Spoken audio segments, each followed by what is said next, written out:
Jadi ketika nanti kalian amati di siklus audit, kalian akan melihat beberapa tahapan ya. Secara garis besar dari aplikasi Atlas ini kita bisa lihat ada 1, 2, 3, 4. 4 tahapan ya, ada 4 tahapan sebelum kemudian seorang auditor atau kantor akuntan publik ini membuat laporan auditor independen. Jadi dari tahap yang pertama yaitu tahap praperikatan. Jadi ini bacanya agak butuh sedikit fokus ya, sedikit konsentrasi. Jadi di sini yang dimaksudkan yang di paling atas ini adalah tahap A1 atau tahap praperikatan. Sebelum kemudian kita menuju ke A2 yaitu risk assessment. Nah, tahap 1, tahap praperikatan. Jadi praperikatan ini adalah tahap yang ada di sini. Ini terdiri dari beberapa proses. Mulai dari analisis penerimaan dan keberlanjutan hubungan dengan klien, sampai kemudian nanti komunikasi tim perikatan. Nah, tapi juga ada ini lagi ya, ada tahapan alokasi jam jasa, tahapan membuat surat perikatan, tahap pernyataan independensi, dan juga membuat surat tugas. Nah, dalam tahap praperikatan, setelah itu yaitu tahap risk assessment, menilai resiko. Dalam risk assessment ada beberapa proses lagi, mulai dari materialitas awal, prosedur analitis awal, memahami entitas dan bisnis klien, sampai kemudian komunikasi dengan TCWG. Itu ya. TCWG itu apa? Those charged with governance. Jadi pihak-pihak yang memiliki tugas gitu ya, memiliki tugas terkait dengan tata kelola perusahaan. Biasanya ini TCWG ini adalah misal contoh itu komisaris, kemudian apalagi ya, pokoknya adalah yang pihak perusahaan yang bertanggung jawab terhadap tata kelola perusahaan. Gitu. Oke.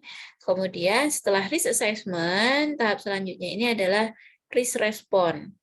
Risk response itu sendiri ada beberapa tahap, yaitu mulai dari worksheet, membuat worksheet, sampai kemudian pada representasi manajemen, identifikasi salah saji, kelangsungan usaha, peristiwa kemudian, dan ada komitmen dan kontingensi. Nah, inti dari proses audit, inti dari tahapan keseluruhan tahapan audit, mulai dari penerimaan perikatan sampai kemudian laporan, ini adalah di tahapan ini. Ketika kita membuat worksheet, membuat prosedur substantif dan sebagainya ini adalah intinya. Disinilah seorang auditor ini banyak mencurahkan tenaganya untuk memeriksa laporan keuangan klien yang terdiri dari beberapa dokumen dan juga membutuhkan bukti-bukti pendukung, gitu ya. Nah, baru kemudian setelah membuat worksheet, melakukan substantif test, gitu ya, dan juga ada beberapa tahapan ini, kita masuk ke tahapan reporting atau tahapan pelaporan. Tahapan pelaporan ini juga terdiri dari beberapa proses, mulai dari penilaian materialitas final, sampai kemudian audit final memorandum, gitu ya. Ini masih ada beberapa tahapan lagi, sampai kemudian seorang auditor atau kantor akuntan publik ini bisa menerbitkan laporan auditor independen.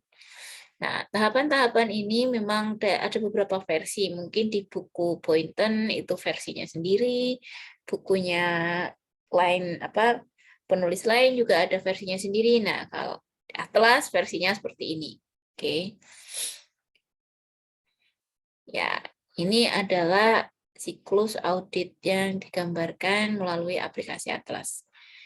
Tapi kalau kemudian kita klik konten di sini, Nah, ini sebenarnya tadi ya, penjabaran dari gambar yang di audit cycle ini ada di sini. Mulai dari pre-engagement atau pra-perikatan, terus tadi ada penilaian risiko, ada respon atas risiko, ya. Kemudian melengkapi dan melaporkan hasil dari audit. Nah, di paling kanan ini adalah general. Nah, general ini seperti yang kalian lihat, kalau coba kita klik ya, di lampiran ini apa aja. Oh, ternyata di sini kita bisa lihat lampiran-lampirannya itu ternyata sudah ada di sini. Tapi apakah bisa kita klik? Kita coba ya. Ternyata kita harus melampirkan ini secara manual. Oke. Nah, kita coba klik yang ini, singkatan. Kalau di singkatan ini, kita bisa lihat bahwa ada beberapa singkatan ya. Ada beberapa singkatan yang bisa kalian lihat kepanjangannya apa. Kalau bingung, misalnya kalian ketemu tadi TCWG. Nah, di sini ada. TCWG adalah those charged with governance tadi, atau kemudian ada SAK etap, standar akuntansi keuangan, entitas tanpa akuntabilitas publik, gitu ya. Atau kemudian ada EBIT, earning before interest tax, dan sebagainya. Di sini ada beberapa singkatan yang disampaikan kepanjangannya apa. Oke, kita kembali ke konten. Nah, setelah kita tadi membaca tentang siklus audit, kita coba satu persatu tahapannya. Nah, yang pertama yang akan kita isi itu adalah bagian praperikatan A110, yaitu analisis penerimaan dan keberlanjutan hubungan dengan klien. Kita klik. Nah, nomor 1, 2, dan 3 ini ya di bagian analisis risiko penerimaan dan keberlanjutan hubungan dengan klien ini ada bagian yang sudah otomatis terisi. Contohnya yang 1, 2, 3. Hasil analisis low high ini ya, low high ini otomatis terisi ketika kita tadi telah menginput di bagian home. Ya, tadi kan kita sudah menginput di sini. Nah, ini atas input kita di sini, ini otomatis akan keluar hasil analisisnya di sini. Jadi ketika jenis usaha klien itu adalah perusahaan manufaktur ya tadi ya. Perusahaan manufaktur, dia analisisnya ini adalah rendah. Jadi resiko audit atas jenis usaha atas jenis usaha perusahaan manufaktur itu dia adalah rendah. Nah, kemudian status kepemilikan klien, kepemilikannya tadi kita lihat swasta non go public ya. Nah, untuk status kepemilikan klien swasta non go public itu ternyata resiko kepenerimaan dan keberlanjutan hubungannya itu adalah rendah. Nah, kemudian yang ketiga, loh kok ini tinggi ya resikonya ya? Iya, karena di klien kita, di PT Jaya Indonesia ini, dia menggunakan SAK konvergensi IFRS. Jadi memang resikonya ini lebih tinggi. Dia resikonya tinggi. Coba kalau misalkan kita di sini isikan standar akuntansi kliennya ini dia menggunakan SAK EMKM ya, entitas mikro kecil menengah. Misalkan gini, kita coba lihat apakah hasil analisisnya. Nah, ternyata dia adalah rendah, low. Ya, jadi ini sudah otomatis terisi. Nah, disinilah nanti teman-teman bisa sambil belajar juga. Oh, ternyata yang mempengaruhi resiko penerimaan dan keberlanjutan hubungan dengan klien itu ada beberapa macam gitu ya.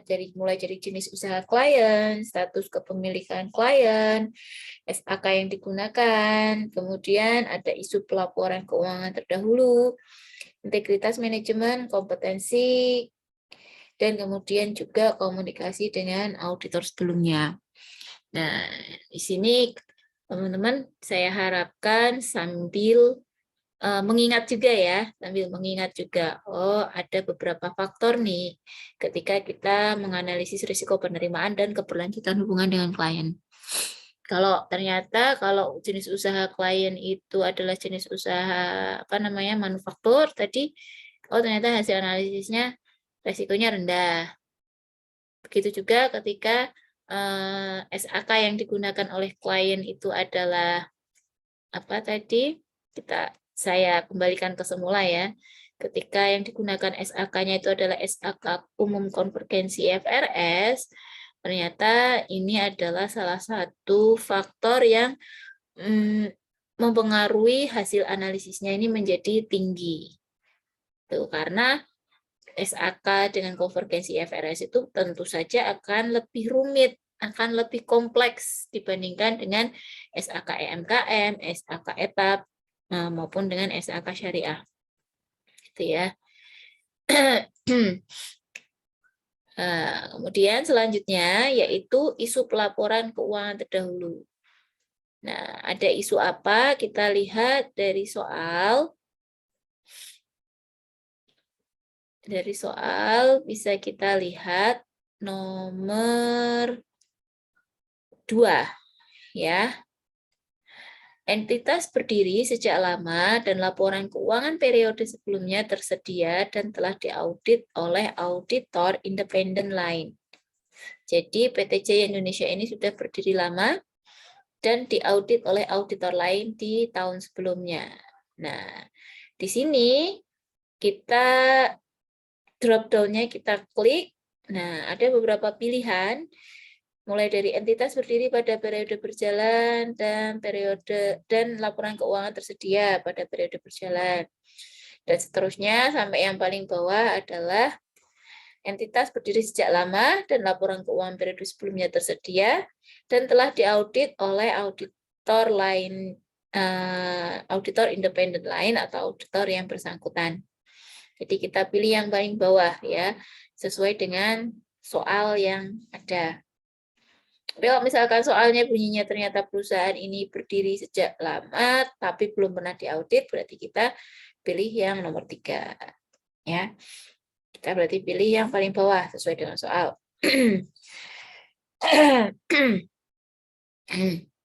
Oke, setelah kita isi memilih kriteria ini, kita coba kalau misalkan ini di sini. Nah, jadi awalnya ini belum keluar ya, belum keluar indeksnya, referensinya. Tapi kalau kita klik di sini akan keluar indeksnya. Nah, kita isikan terlebih dahulu indeks A1101 ya. Ini kan indeks A110 ya, analisis penerimaan keberlanjutan hubungan dengan klien.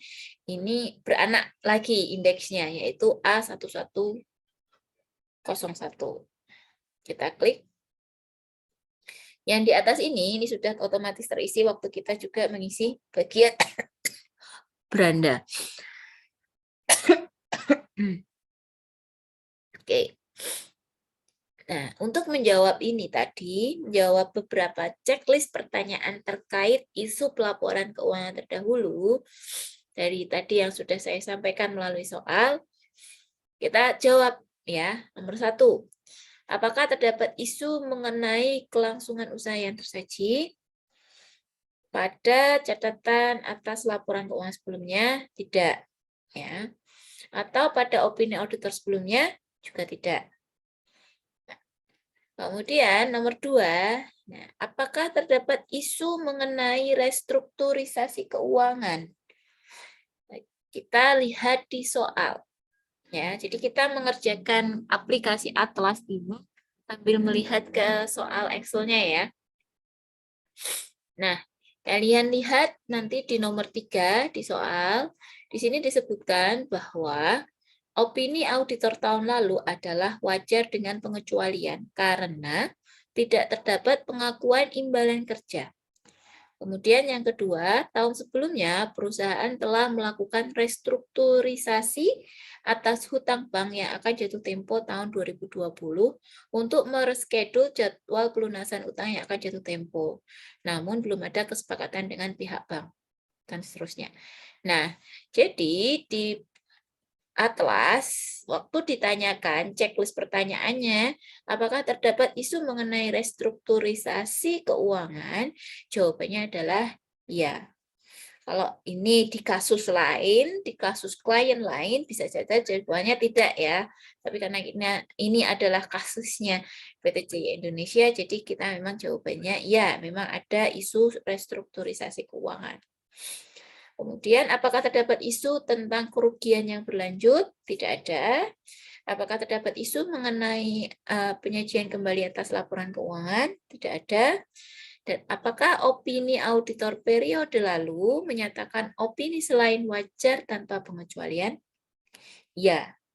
Ya, kita jawab ya, karena tadi di soal disebutkan bahwa opini auditor tahun lalu itu adalah wajar dengan pengecualian di bagian pengakuan imbalan kerja. Jadi kita jawab iya. Nah, nanti setelah kita jawab di bagian ini, akan muncul box kuning seperti ini. Sebutkan alasan KAP tetap menerima perikatan ini ya, perikatan dengan PT Jaya Indonesia. Meskipun terdapat isu restrukturisasi keuangan dan juga isu tentang opini sebelumnya, yaitu opini wajar dengan pengecualian. Nah, di sini kita terus tuliskan saja alasannya kenapa kita tetap menerima klien ini. Jadi kita tuliskan bahwa KAP dalam menjalankan auditnya nanti akan merekrut tim yang ahli dalam isu imbalan kerja. Karena memang isunya di sini adalah terkait dengan imbalan kerja. Gitu. Jadi kita tetap akan menerima klien ini, tapi dengan catatan kita merekrut anggota yang ahli dalam isu imbalan kerja. Kalau sudah, nanti di sini statusnya akan komplit. Oke, jangan lupa juga untuk melampirkan kertas kerjanya. Jadi kita lampirkan saja, misalkan oh ya soalnya ya. Tadi pernyataan bahwa klien ini memiliki isu restrukturisasi keuangan itu kan ada di soal atlas. Jadi ya sudah kita lampirkan saja soal atlasnya. Cara melampirkan seperti apa, Bu? Gampang, tinggal klik kanan, terus nanti klik link, nanti akan muncul file yang akan kita lampirkan di aplikasi Excel Atlas ya. Pokoknya kalian saya anggap sudah fasih untuk menghyperlink ini ya. Oke. Kemudian kalau sudah bagian ini kita klik previous index. Nah, kita lanjutkan ke poin nomor 5. Integritas manajemen. Ya, kita akan mengisi indeks bagian A1102. Kita klik di sini. Nah, lagi-lagi kita akan bertemu dengan checklist pertanyaan terkait dengan isu integritas manajemen. Nah, mulai dari pertanyaan 1 sampai nomor 9. Ya, ini kita juga harus sambil melihat soal ya. Soal nomor 4. Pada analisis integritas manajemen terdapat indikasi bahwa pihak-pihak yang memiliki hubungan istimewa, bereputasi buruk, serta pengguna laporan keuangan tersebut merupakan pengurus partai politik. Gitu ya. Ternyata terindikasi ada pihak yang memiliki hubungan istimewa, bereputasi buruk, serta pengguna laporan keuangan tersebut merupakan pengurus partai politik. Kita juga bisa lihat nanti ya, Nah, jadi kita jawab dulu aja ya, satu persatu. Nomor 1. Apakah terdapat reputasi buruk pada pribadi dan bisnis dari pemilik utama? Tidak ada. Tadi itu di soal dikatakan bahwa yang bereputasi buruk itu adalah pihak-pihak istimewanya. Jadi bukan pada manajemennya. Kemudian, apakah terdapat ketidakwajaran sifat operasi klien? Tidak ada. Terdapat informasi kurang baik berhubungan dengan perilaku pemilik utama, manajemen kunci, dan pihak yang bertanggung jawab terhadap tata kelola? Tidak ada. Apakah klien secara agresif berusaha menekan fee jasa profesional KAP serendah mungkin? Tidak ada. Terdapat indikasi pembatasan lingkup yang tidak wajar? Tidak ada. Terdapat indikasi bahwa klien mungkin terlibat dalam pencucian uang dan terorisme sebagaimana yang dimaksud PMK nomor 55 atau PMK 01 2007. Nah, kalau kalian ragu-ragu, ini apa saja ya yang dimaksud pada PMK nomor sekian ini, kalian bisa klik di bagian A1102.1 ini. Kalau kalian klik, nanti akan muncul lagi bagian yang harus kita isi checklistnya ya, karena ada beberapa kategori. Ada beberapa kategori yang harus kita isi, apakah kategori pengguna jasa yang berisiko tinggi, apakah profil pengguna jasa KAP ini termasuk kategori berikut ini. Apakah si PT Jaya Indonesia ini politically exposed person? Bukan, berarti jawabannya tidak. Kemudian pimpinan instansi pemerintah, tidak. Pejabat yang memiliki fungsi strategis, tidak. Dan seterusnya. Ya, akan memakan banyak waktu jika harus saya bacakan satu-satu. Kalian nanti yang harus mencermatinya lagi ya, satu persatu. Apakah apa saja sih ya yang masuk ke dalam kategori ini tadi. PMK nomor 5501/2017 ini.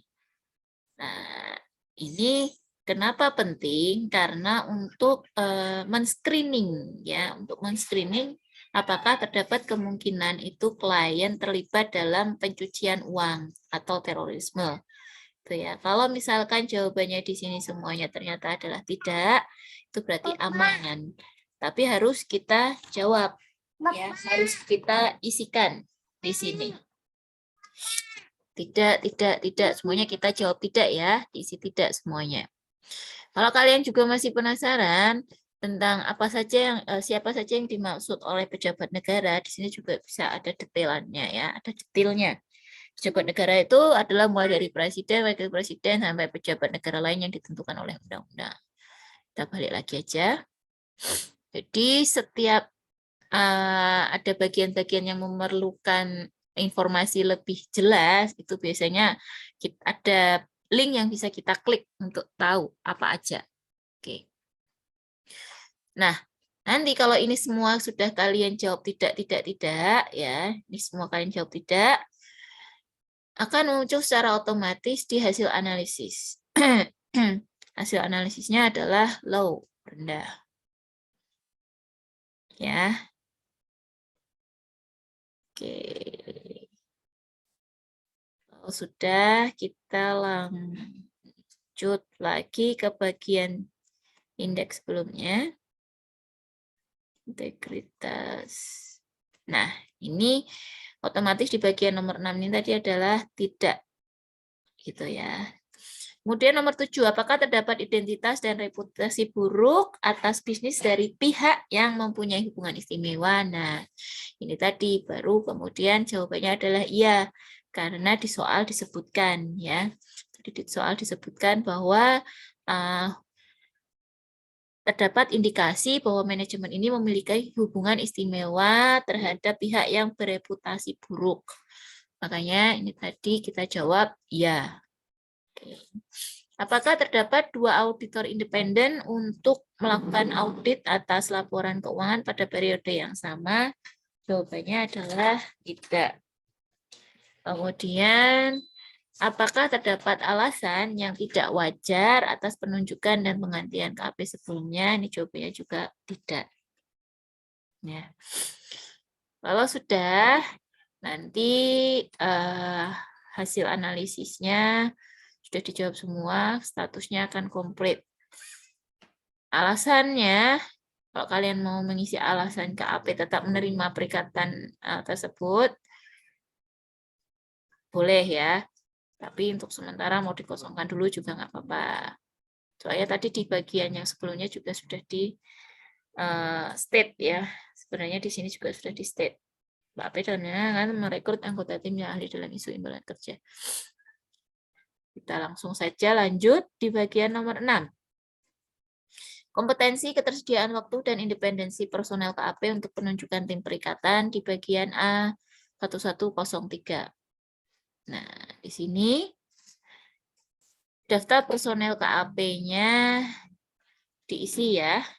Diisi dengan nama, sesuai dengan yang ada di soal, kemudian jabatannya apa juga diisi. Ya. Ini diisi secara manual. Kemudian selanjutnya yang bagian kalau ini sudah diisi secara manual sesuai dengan soal akan otomatis terisi di bagian sini nama-namanya. Nah, tapi yang di bagian kanan ini harus kita isi. Pengalaman bidang audit ini juga ada di soal, kalian isikan sesuai dengan pengalaman bidang audit per personelnya. Nah, kemudian pemahaman, mulai dari kolom pemahaman terkait entitas sampai dengan kolom pemahaman kebijakan dan prosedur dalam KAP, ini maksudnya adalah untuk mengetahui kompetensi dari masing-masing personel ini. Mulai dari Mega sampai dengan ini yang nomor 10 terakhir, kita analisis apakah si personel nomor 1 ini memiliki pemahaman terkait dengan entitas perusahaan. Nah, punya, apakah memadai atau tidak? Memadai. Jadi kita jawab memadai. Nah, ini semuanya bisa teman-teman lihat di soal nomor 5 ya. KAP telah mengidentifikasi personel yang akan melakukan penugasan audit beserta kebutuhan teknis. Ini ada di sheet personel KAP. Nah, di situ sudah terlihat bahwa dari masing-masing tim, dari masing-masing, bukan tim ya, masing-masing karyawan yang SDM ya, SDM yang ada di KAP itu dari 10 SDM nanti ada berapa yang terpilih gitu ya. Kita tidak bisa memilih semuanya 10 SDM ini untuk bergabung dalam satu tim audit terhadap klien PT Jaya Indonesia, tapi kita akan memilih gitu. Memilihnya itu tergantung dari pertama pengalamannya, kemudian apakah ada batasan waktunya, apakah kompetensinya itu memadai atau tidak, kemudian independensinya, dan juga nanti akan ada beberapa hal lain. Nah, di aplikasi Atlas ini, menurut soal, kita langsung lihat aja ya, screening dari soal itu ternyata kompetensinya, untuk kompetensi ini ada pada isunya itu ada pada Pak David, ada pada David. Di David ini berdasarkan soal kompetensinya itu disebutkan bahwa dia perlu update SAK. Ya, jadi belum memadai. Jadi nanti di sini kita lihat siapa? David nomor 4. Untuk pemahaman SAK-nya ini kita isikan dengan tidak memadai berdasarkan soal. Oke. Kemudian apa lagi nih? Ada temuan apa lagi? Untuk yang lainnya ternyata tidak ada, ya. Jadi untuk kompetensi ini yang ada masalah hanya pada David saja, yaitu perlu update SAK. Jadi pemahaman tentang SAK-nya ini ada yang tidak memadai. Otomatis setelah kalau yang ini sudah diisi dengan tidak memadai, semuanya kita isi memadai ya. Asumsinya adalah semuanya sudah beres, pemahaman terkait entitas, pemahaman standar, pemahaman peraturan, pemahaman teknologi, pemahaman SAK, dan pemahaman kebijakan prosedur dalam KAP, semuanya sudah memadai. Nah, akan otomatis di kolom ini otomatis terisi bahwa hanya David yang perlu update. Ini nanti kalau misalkan ada pertanyaan ya, apa saja hal-hal yang perlu dianalisis atau hal-hal yang perlu kita perhatikan ketika menilai kompetensi personel KAP terkait dengan rencana perikatan. Oh, ternyata ada 1, 2, 3, 4, 5, 6. Ada 6 hal, yaitu pemahaman ini terkait entitas sampai pemahaman kebijakan prosedur KAP. Ya. Ilmunya ada di situ. Jadi misalkan nanti ketika ujian, saya kan agak mikir nih, nanti ujian ini gimana bentuknya. Untuk praktikum atlas ini mau bentuknya seperti apa. Mau tidak mau soal-soalnya itu akan saya ambilkan dari isi atlas itu sendiri. Ya, karena saya anggap kalian pernah nih mengisi ini, sudah pernah mengisi ini, otomatis sudah pernah membaca ini juga semuanya. Ya. Oke, lanjut. Kalau sudah kita isi atau kita analisis kompetensinya, yang selanjutnya kita analisis ketersediaan waktunya. Dari soal, kita tahu bahwa ada batasan waktu di INA, kemudian di Mustika, dan di Rido. Jadi kalau INA itu batasan waktunya dia ternyata mau resign. Kemudian di Mustika dia ada cuti, dan di Rido dia ada izin belajar. Dari 3 personel ini kita masukkan di dalam atlas, jadi INA, dia tadi mau resign kalau nggak salah ya. Berarti nih, resign ya atau tidak, kita isi dulu ya. Ya, kita klik ya. Kemudian tadi Mustika. Mustika dia ada cuti. Jadi di sini cuti ya atau tidak, ya.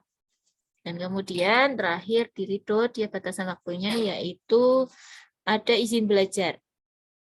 Izin belajar berhubung tidak ada pilihannya di sini, maka kita pilih yang paling akhir yaitu lainnya. Kita isikan ya. Kita pilih ya.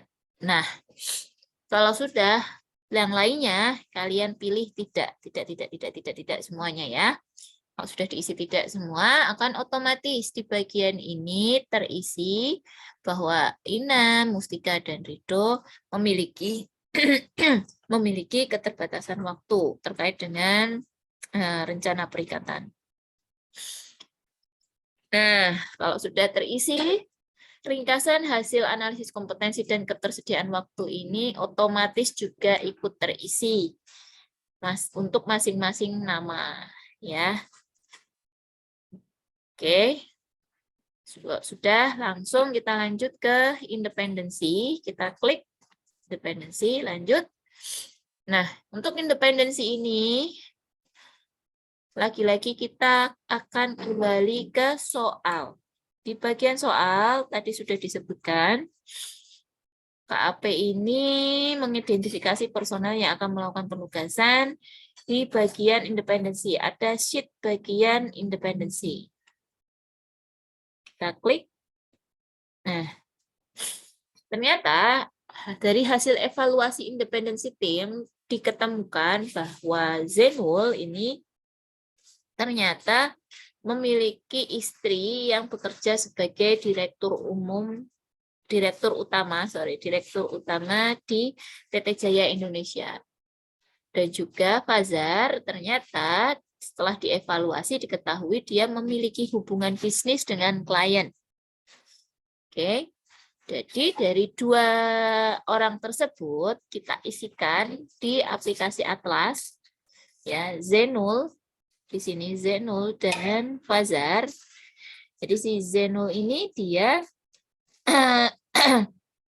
memiliki hubungan keluarga dengan direktur utama di root-nya. Jadi di sini hubungan keluarga dengan manajemen kunci, kita jawab iya. Ya, karena si Zainul kita ketahui ternyata istrinya itu adalah direktur utama dari PT Jaya Indonesia. Nah, kemudian si Fazar. Fazar kita tahu ternyata dia itu memiliki hubungan bisnis dengan klien.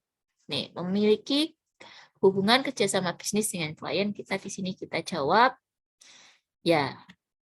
Nah, kemudian yang lain tidak semua, tidak. Nah, tapi yang di sini hati-hati ya, pemahaman independensinya ya. Ini kan kita mengisi bagian independensi ya, independensi personel KAP.